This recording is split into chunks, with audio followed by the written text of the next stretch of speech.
रीवा के नवागत कलेक्टर नरेंद्र कुमार सूर्यवंशी की कार्यप्रणाली से कर्मचारियों में असंतोष फैलने लगा है। कलेक्टर के सख्त रवैये के कारण अब न सिर्फ कर्मचारियों को समय पर कार्यालय आना पड़ता है, बल्कि सालों से पड़े छोटे छोटे पेंडिंग कामों को अब निपटना पड़ रहा है। सुस्त पड़ चुके कर्मचारियों को काम का दबाव होने से अब असंतोष फैल रहा है। जिले भर के कर्मचारी आज एकजुट होकर कमिश्नर कार्यालय पहुंचे और कलेक्टर सहित जिला पंचायत सीईओ के ऊपर दुर्व्यवहार का आरोप लगाते हुए अनिश्चितकालीन हड़ताल पर जाने की बात कही। रीवा जिले में आज एक अलग ही नजारा दिखा। जिले भर के कर्मचारी और अधिकारी कलेक्टर और जिला पंचायत सीईओ के खिलाफ होकर उनकी शिकायत करने संभागायुक्त के पास जा पहुंचे। इस दौरान नारेबाजी करते हुए कर्मचारियों ने अपनी समस्या रखी।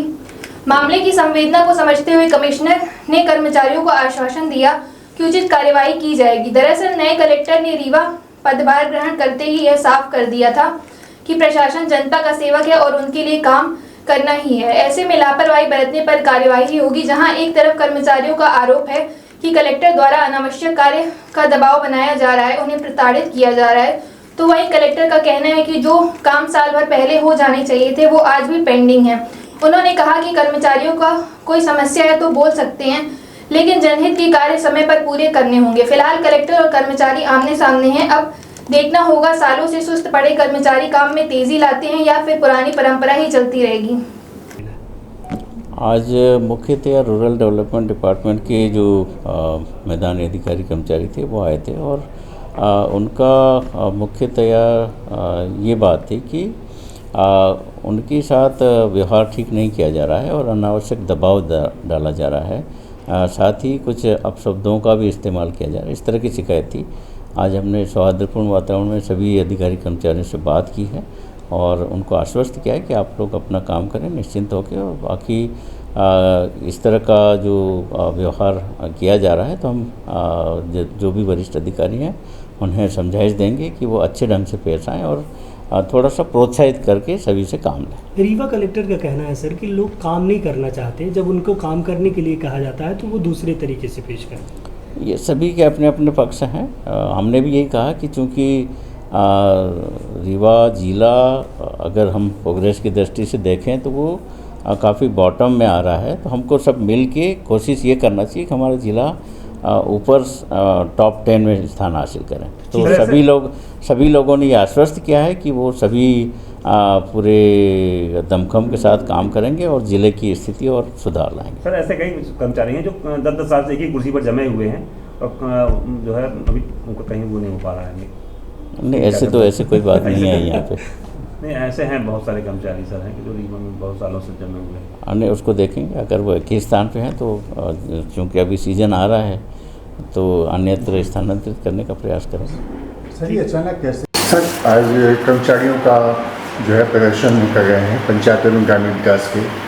उनका कहना है कि आपने जो भाषा का उपयोग करते हैं और जो काम के लिए उन्होंने आपने बोला उससे कहीं ना कहीं प्रताड़ित महसूस कर रहे हैं। देखिए, कल जिला पंचायत के जो उपमंत्री और सीईओ जनपद की बैठक हुई थी, उस बैठक में हम देखेंगे तो जो रीवा जिला है वो सबसे निचले स्तर पे है वो, और ये काम पिछले 1 साल से पूरे नहीं हुए हैं। उस बात को लेके बैठक की समीक्षा की गई थी। शायद संभवतः उसी बात को लेके ये इकट्ठे होंगे, मुझे इसकी जानकारी नहीं है, लेकिन इकट्ठे हुए होंगे।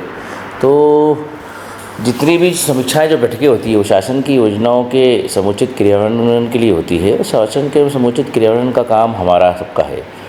उसमें कलेक्टर से लेके नीचे कोटवार तक के आदमी को काम करना है, तभी आम जनता के कामों का निराकरण हो पाएगा। इस शहर की जो जनता है, इस ज़िले की जो जनता है, वो बहुत ही आशामय होके और आशावान होके सरकारी कर्मचारियों की तरफ देखती है। जल गंगा संवर्धन जैसे महत्वपूर्ण काम भी है जिनको भी इनको पूरा करना है, जो साल भर से नहीं हुए, तो निश्चित रूप से किसी को नाराज़गी स्वाभाविक है। तो नाराज़गी स्वाभाविक है, तो या तो इनको लिखित में सबके खिलाफ कार्रवाई करे या फिर मौखिक रूप से समझाइश दे। तो जैसा भी होगा इसमें जो एक रूपरेखा हम बनाएंगे उस अनुसार इसमें कार्रवाई करेंगे। इस कर्मचारियों के जैसे आपने जो काम किया है उससे जनता के कहीं न कहीं मन में एक भावना जागृत हुई है कि हमारे जो काम है वो होंगे जी। और इसके खिलाफ कर्मचारी खड़े हो गए हैं, तो क्या ऐसे में आपका क्या होगा? नहीं, देखिए, मैं तो ये बताऊंगा कि मैंने बताया ना, कलेक्टर से लेके कोटवार तक के सब लोगों का जो झुकाव है वो जनता की तरफ होना चाहिए। जनता के काम के लिए हम यहाँ हैं और जनता के काम के कारण ही हम नौकरी में हैं। तो ऐसी स्थिति में काम तो सबको करना ही है।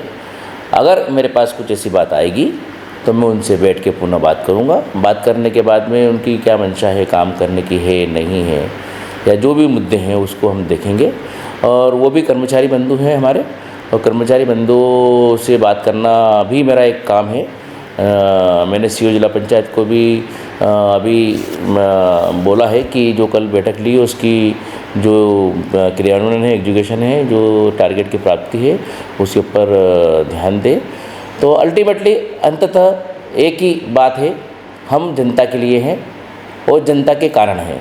ऐसी स्थिति में जनता के कामों को प्रायोरिटी देना पड़ेगी, शासन की योजनाओं का क्रियान्वयन करना पड़ेगा, और दूसरी ओर भी जो उत्तरदायित्व है उनका निर्धारण और निराकरण भी हमें करना पड़ेगा। वो हमारी अनिवार्य बाध्यता भी है। किसी भी चीज़ के लिए एक दिन के काम के लिए हम 1 साल नहीं रुक सकते, या एक दिन के काम के लिए हम 5 साल नहीं रुक सकते, या 1 महीने काम के लिए हम 1 साल लंबे समय को नहीं देख सकते हैं। समय जो कार्य जो है निर्धारित समय अवधि में होना चाहिए। और आप लोगों ने देखा है कि आप खुद सबने महसूस किया इस बात को कि पिछले 2-3 बार से जनता बड़ी आशामय तरीके से आ रही है और अपने बातों को रख रही है। तो हम जनता के लिए है और जनता के कारण है, तो हमें जनता के काम को करना पड़ेगा। बात पुनः मैं दोहरा रहा हूँ, अगर इनको कोई समस्या है तो वो मेरे से आके बात करें।